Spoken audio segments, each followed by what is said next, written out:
اعوذ باللہ من الشیطان الرجیم بسم اللہ الرحمن الرحیم معزز سامعین کرام ناظرین ذوی الاحترام، آج بیت الخلاء کے آداب کا ویڈیو آپ لوگوں کو سماعت فرما لیجئے گا۔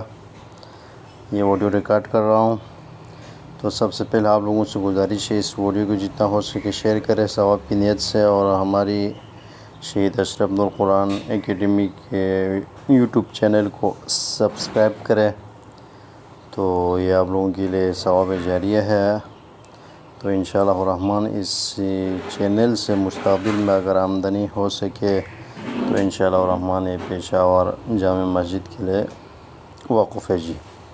قضاء حاجت کے لیے جاتے ہوئے ذیل کی دعا پڑھا کریں اور بیت الخلاء میں بائیں پیر کو پہلے داخل کریں۔ بیت الخلاء میں پہلے الٹا پاؤں کو بائیں پیر خینے کامو تامنجو، اور یہ دعا پڑھنا ہے: اللہم انی اعوذ بک من الخبث والخبائث ومن الشیطان الرجیم۔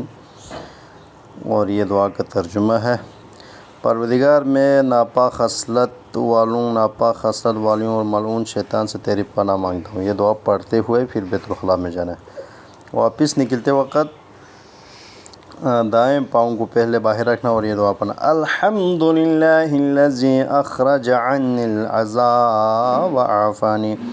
تمام تعریفیں اللہ کے لیے جس نے مجھ سے گندگی کو دور کی اور عافیت بخشی۔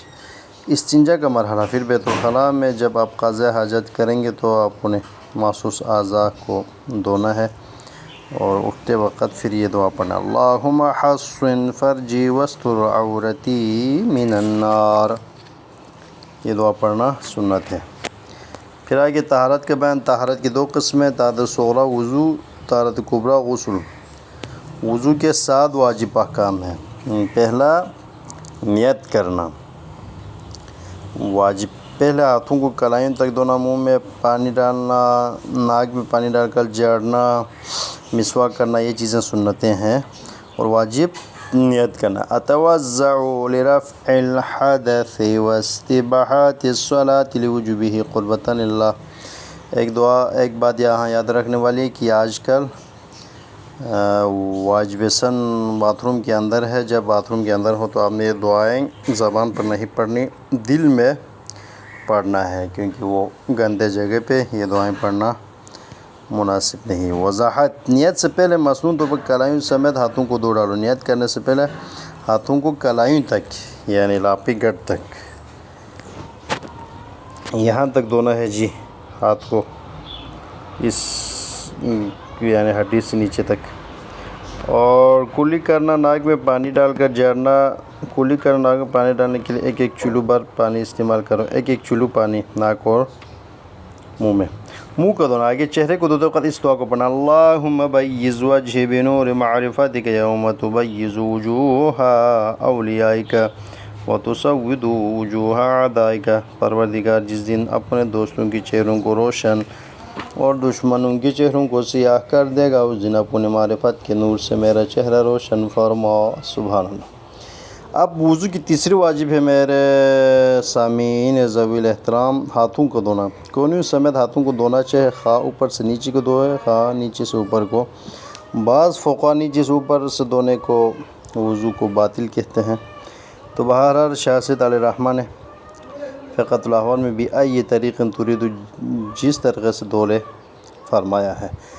اللہم اعطنی کتابی بیمینی وحاسبنی حسابا یسیرا۔ پروردگار میرے نامہ اعمال میرے دائیں ہاتھ میں پکڑا دے اور میرا آسان محاسبہ فرما، یہ قیامت والے دن حساب کتاب کے لیے۔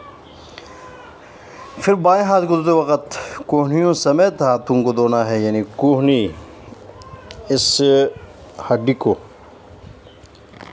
ہاتھ، یعنی انشاءاللہ اس کے لیے میں ایک ویڈیو الگ سے بنا کے آپ لوگوں کو سینڈ کرتا ہوں تاکہ آسانی ہو وضو کو پریکٹیکل ترتیب۔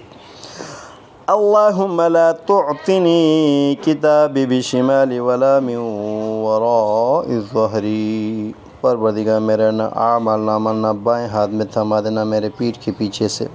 حدیث میں آتا ہے گناہ گاروں کو، اللہ کے نافرمان بندوں کو، نافرمان لوگوں کو اس کی پیٹھ میں فرشتے جب مکہ ماریں گے تو پیٹھ سے پیٹ کی طرف ہاتھ نکلے گا، پھر اس طرح نامہ اعمال دیا جائے گا۔ تو اس لیے ہم وضو کرتے ہوئے دعا پڑھتے ہیں، پروردگار میرے نامہ اعمال نہ میرے پیٹھ پیچھے سے دے دے اور نہ میرے الٹے ہاتھ میں دے دے۔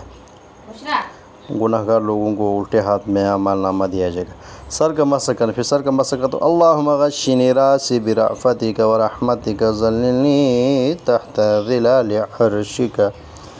پروردگار اپنی رحمت اور مہربانی سے میرا سر ڈام لے اور اپنے عرش کے سائے تلے مجھے چھاؤں عطا فرماؤ۔ اللہ اکبر، کتنی پیاری دعا ہے۔ پیروں کو مسح کرنا، اسباب عالم میں دونوں پیروں کو مسح کرنے کا حکم ہے، اور جب پاؤں گندا ہو غلاظت کی وجہ سے، دیگر ناپاکی کی وجہ سے، تو مسح کرنا ہے۔ تو یہ دعا پڑھنا ہے۔ استنجا کی چھینٹیں لگے تو بہت سارے لوگ وضو کرتے وقت دیکھتے نہیں ہے، خیال رکھنا چاہیے استنجا کی چھینٹا پاؤں کو پڑا ہے یا نہیں ہے۔ جب پاؤں گندا ہو تو پاؤں دھونا ہے، پاک ہو تو مسح کرنا ہے، اور یہ دعا پڑھنا اللہم ثبت قدمی علی الصراط یوم تثبت فیہ الاقدام وتذل فیہ الاقدام۔ تو یہ دعائیں بار بار آپ سن لیں گے تو انشاءاللہ ذہن نشین ہو جائے گا۔ پروردگار جس دن تو پل صراط پر بہت سے قدموں کو ثابت رکھے گا اور بہت سے قدموں کو پھسلا دے گا، اس دن میرے قدموں کو ثابت رکھ، سبحان اللہ۔ یہ دعا ہے۔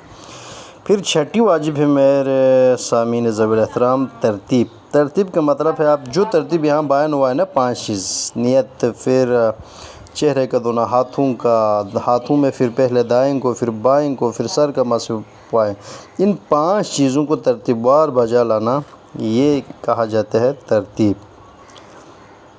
یعنی پہلا نمبر، دوسرا نمبر، تیسرا، چوتھا، پانچواں، یہ چیزیں خیال رکھنا۔ اگر آپ پہلے الٹا پاؤں کو مسح کریں گے پھر دائیں کو یا دھو لیں گے تو پھر اس سے ترتیب ٹوٹ گیا۔